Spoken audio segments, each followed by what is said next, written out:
Good day, here are the top stories for today from the Philippine News Agency. President Ferdinand R. Marcos Jr. paid tribute to the Philippines' unsung heroes in commemoration of National Heroes Day today. In a message, the President recognized farmers, workers, teachers, healthcare workers, and civil servants for their contributions in building and pushing the nation forward.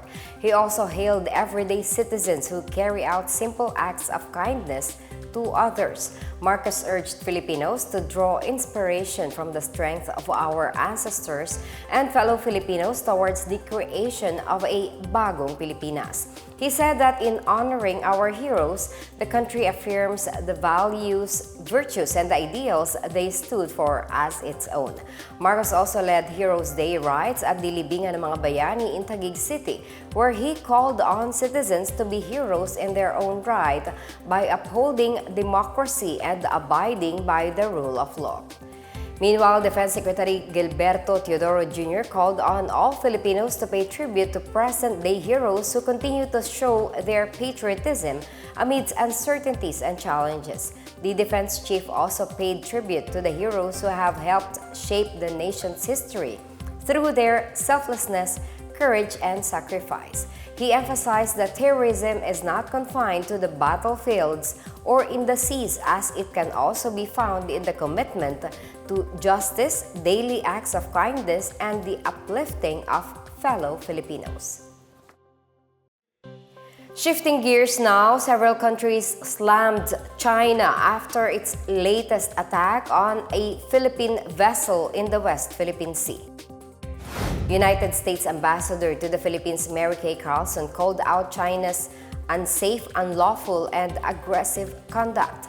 Japanese Ambassador Endo Kazuya says Tokyo opposes any action that increases tension in the WPS and endangers people's lives.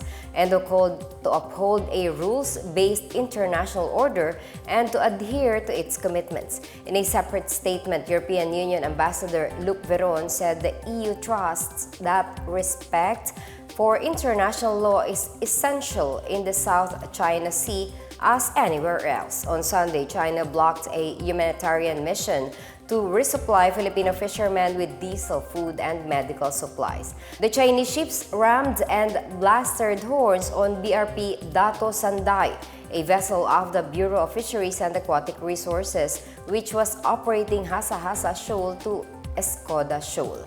They also fired upon the ship with water cannons and damaged the BFAR vessel's engine.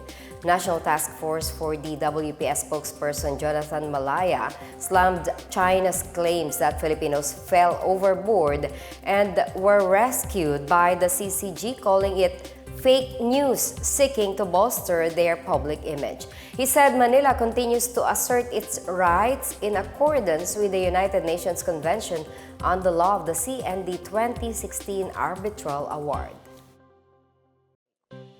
The Philippine National Police maintains that the ongoing hunt for fugitive Kingdom of Jesus Christ leader Pastor Apollo Quiboloy is legitimate and fully backed by a warrant of arrest. The PNP made a statement as police stormed the KOJC compound in Davao City over the weekend to serve the warrant against Quiboloy. The pastor and 5 other KOJC members are facing charges of child abuse and human trafficking. However, KOJC members staged a rally and blocked the police. Protesters attacked the cops securing the compound, injuring 5 of the policemen. Meanwhile, 1 KOJC member died of a heart attack. As of this morning, KOJC members have blocked part of Carlos P. Garcia National Highway and the gate of the Davao International Airport. Meanwhile, PNP Chief General Romel Francisco Marbil urged political backers and supporters of Quiboloy to exemplify true leadership by advising their leader to surrender before the law and face accusations against him. Marbil said obstruction of justice, harboring a fugitive, or being complicit in such actions are serious offenses. He said the KOJC also needs to align their actions with the teachings of the Bible. The Philippine Competition Commission is pressing charges against several unscrupulous onion importers and traders over anti-competitive practices. The Presidential Communications Office said the PCC reported to President Ferdinand R. Marcos Jr. that it is filing a case against 12 entities for violating the Philippine Competition Act.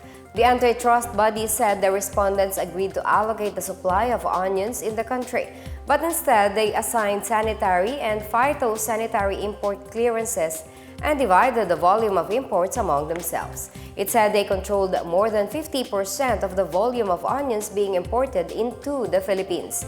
It added that the respondents colluded to lessen competition in the market.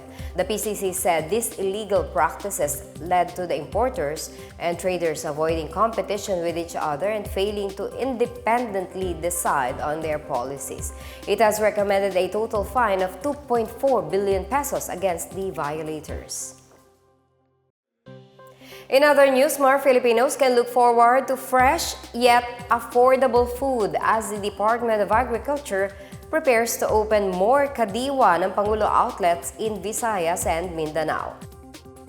Agriculture Secretary Francisco Tiu Laurel Jr.